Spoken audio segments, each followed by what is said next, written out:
Alright guys, today we're going to do an opening and a first impression. I haven't really done any of these videos before, but this is something that we've been looking to try to get for shows and for the shop itself. Now that I've moved into a enclosed trailer, trying to be self-sufficient, so we figured we'd try a power bank or a portable power generator. And so I looked out, I found one. This is the EB3A by BLUETTI. And again, this is not a full review. This is just going to be the opening and first impressions. We'll have to do a review in a couple of weeks on how I really like it. But let's open this baby up. I got my gent pry from Copper Shed to help me open it up here. Hopefully I won't need anything else. It's not really a sharp instrument, but it'll work. As long as I don't do any type of hard work here, I'm right, I can do this. The weight on this thing is about 10 pounds according to the Amazon shipping. So I think that's what we're gonna weigh it at. I'll give some other specs to it in a little while, or I'll try to do a voiceover. I haven't done a voiceover before, so we'll see if we do a voiceover to get some specs on this thing. But here it is, the BLUETTI. I did order it on Amazon, but the MSRP on this is right around $300. I did not pay that much on it. So it is the EB3A portable power station. It's got a nice little box. When I'm not worried about how they ship it and box it, because professional companies actually know how to do this. It does say right on the box, keep this box. Cannot accept warranty returns, cannot be accepted without this box. So we will keep the box. I guess we'll just do what's in the accessories box. We have the power cord for it, and then I believe, yep, and this is a cord for the for solar. So this is the cord to hook up the solar. I hope everything's in the view still. All right, let's make sure that everything is in the view still. Oh yeah. Looking for someplace outside, and my truck bed seems to be the spot for it today. Directions, or whatever we have here, the manual, user manual, and then looks like maybe a warranty card. Yep, a warranty card. We will fill this out because this is something I'm hoping to continue to use. One of the things that happened this past year was we were at a vendor event, and I had to call my wife. I was in slight panic, not too much, but in enough of a panic that I needed a light. So I ended up using one of my 20-volt lights that I had. So now I'll have a power bank, and I'll pull some of my LED lights out from it and mount the LED lights on my display. All right, so that's it for the box. We'll move that out of the way. And there's the power bank. Now I've heard some people say it doesn't have all of the feet on it. Mine did come with all the feet on it, so it does sit without a, well, I bet it's my truck bed. It does sit without a wobble. One of the reasons I went with this model, one, for the size. It is, as you can see, I don't have a huge hand, but my fingers are 9 inches long from tip to tip, so that's about 10 inches by 6 inches by 6 inches deep. I don't know anything about how to use it or anything like that, but I did see that if I turned on the light, I do have power, and the power says that I'm at 65%, and we're at 65%. I had to go get my glasses so I can read. It is a 600 watt, 1200 watt peak unit, so I'll be able to run a bunch of lights on it. I did verify that my sewing machine can run off of this. That was one of the important things for me. I needed to make sure that if I'm remote that I can run a sewing machine, and I can run the sewing machine. I'm actually going to plug in a power strip that's just going to be mounted in the trailer, and I'll use that as the on and off. But I'm at 30H. I don't know what the H stands for yet. Still learning. Right now there's 0 output, 0 input, which obvious because we haven't used it. There's where you plug it in here, and then there's your input for solar. So if I do get some solar panels and just leave it in the trailer, I can continue to charge it and be completely off the grid for the trailer. It does have 2 USBs and a USB-C.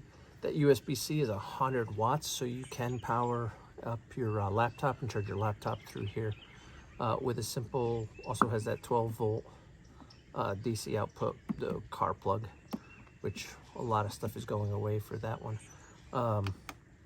The light, I don't know if it's shining on you. It's got 3 settings, I think, and there's the SOS. I don't know why I'd have SOS on here, but it's got it. And then let's see, with the output, with it on the double setting, it's using 2 watts of power. That thing will probably run forever. One of the main reasons I got this also was when I'm at a vendor event. It's got this wireless charging capability, and I was going to show you how to use the wireless charging and how it works, but then I remembered I'm on my phone, so I can't exactly do that. It looks like it's in there pretty good. It does have a good little weight for it. I don't know all the specs on it. Let me see if there's some specs here. Output is for the 2 AC, it's 120 volt, 50 to 60 hertz at 600 watts total. It does have a peak, but that's one of the outputs. 2 USB-A with 3 amp, 1 USB-C at 5, 9, 12, 15, and 20 volt, 3 amp, and there's a 20 volt for 5 amp. Let's see, DC power, it's got a 12 volt, 10 amp. Cigarette lighter is 10 amp. The wireless charging is 5 watts, 7.5 watts, 10 watts, and 15 watts. So that's something that I was really looking forward to. So if I'm on a long day at a show, we can do that. So input, you can input at 9 amps max for AC and 200 watts, 8.5 amps DC. And it's got a battery capacity of 268.8 watt hours, and it's 22.4 volts at 12 amps. So it is something that I'm looking forward to using.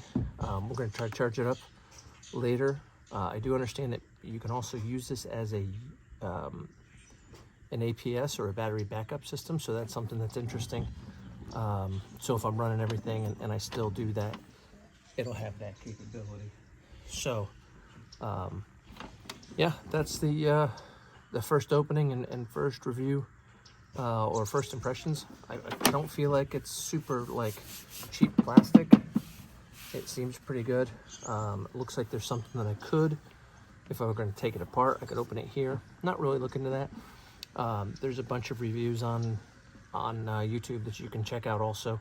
But this one's my first impressions and first review. It does look sturdy to me, so we'll see how that goes. Anyway, thanks guys. We'll go set this up and see how she fits and how she works. Maybe even in this video. All right guys, so here's the setup inside the trailer. You can see it's actually at like 60% with 6.2 hours remaining, I think. So total amount of what's being used is 22 watts of power. And I have it connected to it's probably not supposed to, but I don't have anything but LED lights on it. and every once in a while I'll have a sewing machine on it. So you can see I have a cord connected to it. If you just follow the cord up, it goes to my surge protector up there. So the surge protector will go across, one goes across the ceiling, which I'm obviously gonna fix and make set up so that one lights that up, and the other one connects to my lights that go all around. My sewing machine's here, and I still am gonna have to get another light because this is the light that I use right now. I'll still have to get another light for my workbench, just so my workbench is a little bit brighter. But that's the BLUETTI EB3A, and let me make sure get that correct here. EB3A, and we'll see how long this thing lasts. I haven't tried to charge it yet. When I get down to 50%, we'll play around with it. But like the input, the echo mode, output, you can see the output's going, and you have to turn it on. In order for this charger to work up here, which has worked really well, you have to actually turn the DC on. And with the DC on, I thought I was getting a little tone. I don't get a tone. But with the DC on, it does drop it down a little bit. Well, I guess it's because I'm using it, so it's not really a big difference there. But that's the only way this wireless charger works, and that it was charging my phone at 9 watts. It was getting a little bit warm, but it was charging my phone at 9 watts. So that's good for when I'm at shows and stuff like that. But so far, so good. I did need to lift it up a little bit, so I had this handy box that it came with, and now I don't need to figure out where I'm going to store the box. That was where my garbage was, so now I'll have to figure out a different spot for my garbage. Probably just put the little 5-gallon bucket right in front of it. But we'll go from there. All right, well, that's a wrap on that one. My table's a mess. I haven't been in here in like 2 weeks because surgery. So, all right, well, there you go. And the cool part about it is, well, I don't know if this is going to work the way I want it to work, but we're going to try it. We can turn it off here. And the only reason it's still on is because of my battery powered light there. I don't know if that will stay off or if it'll stay on, but it does turn the lights back on. So I'm going to go play around with the app. Maybe I'll add a few pictures with the app and see how that works. Sorry about moving around so fast. All right, guys, thanks for watching. Till next time, keep up the good work. I don't know. I got to figure out something besides keep turning. See ya.